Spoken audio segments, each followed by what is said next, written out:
Shanghai. It is one of the most jaw-dropping architectural skylines in the world. And in this video, we're going to take a look at the 4 tallest and arguably most iconic structures in that skyline. These are the giants of Shanghai. Hi there, and welcome back to Architecture with Wyatt, the YouTube channel all about architecture. And I'm your host, Wyatt. Before we proceed with the presentation, there is something I want to address, and that is that I am a native English speaker, and there are elements of the Chinese language and Chinese words which are just a challenge for native English speakers to pronounce. So I want to address that up front, that I have done research and I want to pronounce things as correctly as possible in this video, but I will nevertheless slip up at times, I am sure. So when that happens, I mean no disrespect to the Chinese language, and I assure you that I am doing my best. But with that said, I'm going to need you to head on over to Shanghai, China. Shanghai is one of the most populous cities in the world, with over 30 million residents in the metropolitan urban area. But we're specifically going to look at the district of Pudong located in Shanghai. And even more specifically, Lujiazui, which is a locality within Pudong, which is located on a naturally occurring peninsula on the eastern bend of the Huangpu River in Shanghai. As recently as 1980, this peninsula was dominated by farmland and residential areas, but then came China's bold economic reforms. A push was made by the Chinese government to develop the area into a new financial center, and the skyline absolutely exploded. This period was paired with dramatic economic growth. It is now known as the Lujiazui Finance and Trade Zone. Currently, it is one of the most dramatic examples of modern architecture on the planet, and includes the first grouping of 3 super tall skyscrapers together. But before we talk about those skyscrapers, we need to talk about a TV antenna. That's right, we need to talk about a TV tower. This is the Oriental Pearl Tower, and it has a story of spires and spheres. Standing like a futuristic beacon on the shores of the Huangpu River, it is one of China's most iconic landmarks. And it was built as a statement to Shanghai's future. A new TV tower was first announced back in 1983, and construction on the Oriental Pearl Tower began in 1990 and would continue to 1995. It stands 468 meters or 1,535 feet in height. It was the tallest structure in China upon its completion. It's not only just a communications tower though. It also has a restaurant, a hotel, and observation decks all housed within those spheres. The striking space-age design features those spheres of varying sizes strung vertically like pearls, which is inspired by a famous Chinese poem. There are 15 observatory levels. The Lujiazui Peninsula has remarkably soft soil with no bedrock within reach. So, massive concrete pillars plunge deep underground to provide support. This is much more than just a TV tower. The structure is a cultural icon and a representation of Shanghai's leap into the 21st century. However, a TV and observation tower was not enough. It was time for Shanghai to build its first true super tall skyscraper. And before the skyline truly exploded with skyscrapers, one stood above them all, the Jin Mao Tower.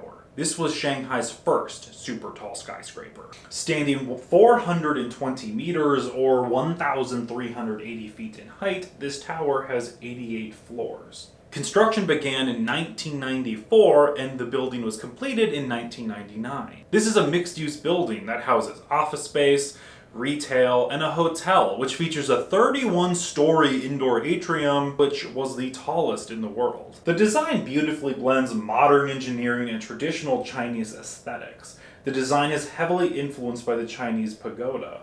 Also, the number 8 plays a massive role in the tower, as all of its structural setbacks shrink by a factor of 8 as the tower climbs into the sky. The 88 floors is also a lucky number in Chinese culture. Structurally, the building needed to withstand earthquakes and typhoons, and that soft earth that I mentioned earlier obviously posed a challenge to such a heavy structure. To combat this problem, a central concrete core is surrounded by 8 concrete megacolumns, which are secured together by outrigger trusses. Though now overshadowed by other architectural giants, the Jin Mao Tower is a statement piece of architecture. It remains a landmark of architectural ambition, where tradition meets innovation in the heart of modern China. But not long after its completion, another tower would soar above it.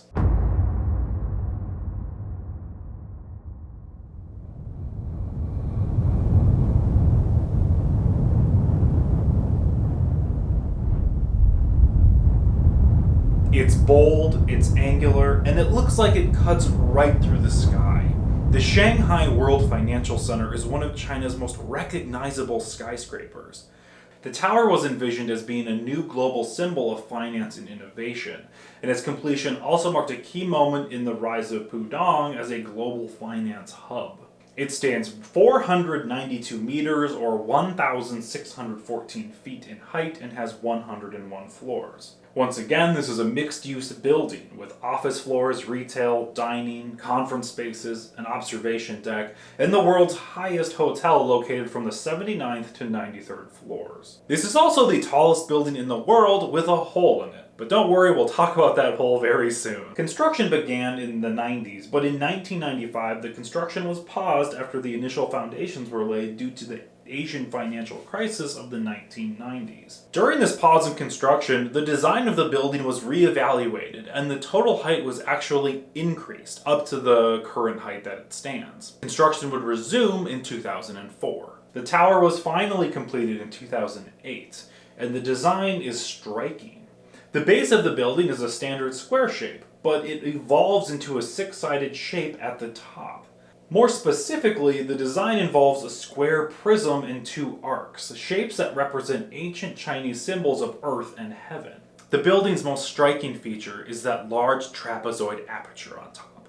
The big hole. In the original design plans, that aperture was actually a circle, but those designs were scrapped after it was determined that it was too similar to the Japanese flag.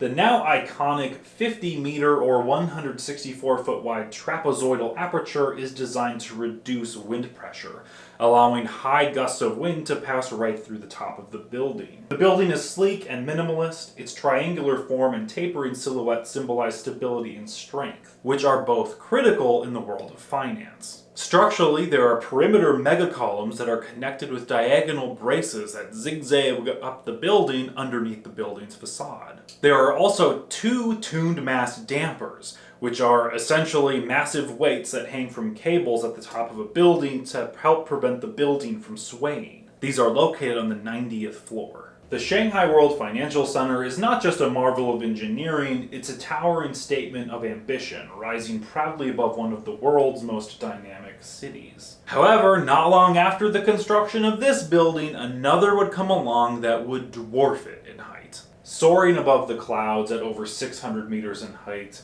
the Shanghai Tower is not just China's tallest building, it's a vertical city unto itself. It was also the final piece of Lujiazui's trio of super talls. Standing 632 meters or 2,073 feet in height, this tower has 128 floors. It was completed in 2014. Upon its completion, it was the second tallest building in the world, and it's currently the third tallest building in the world.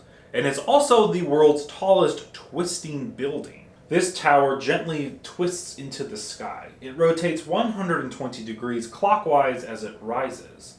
Wind tunnel tests confirm that this helps reduce wind loads by 24% when compared to a building of the same height with a rectangular design. The tower also has two skins. It features a world's first double glass curtain wall. So instead of this being the outside of the building, there's another layer to it. This creates a thermal buffer zone that reduces energy consumption by a reported 20% when compared to a traditional skyscraper.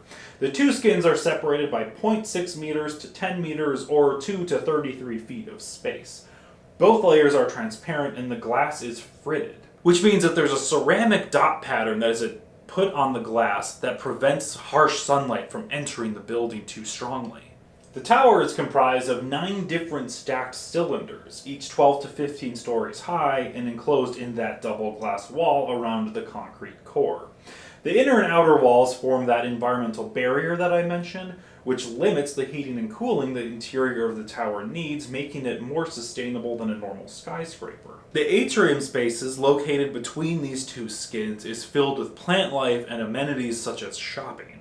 At the time of its completion, it also had the world's fastest vertical transportation system, with its elevators moving at speeds of 74 kilometers an hour or 46 miles an hour. At the very top are rows of wind turbines and a massive funnel that collects rainwater. It truly is one of the most environmentally advanced skyscrapers in the world. The Shanghai Tower isn't just a building, it's a vision of the future of architecture where nature and the man-made environment spiral together as one. Shanghai houses many iconic pieces of architecture, and the 4 that were discussed in this video are some of the best. If you ever find yourself in Shanghai, please make sure to go and check out these buildings, as they truly are iconic. Thank you for watching today's episode of Architecture with Wyatt, and we'll see you next week in the next video. Thanks again.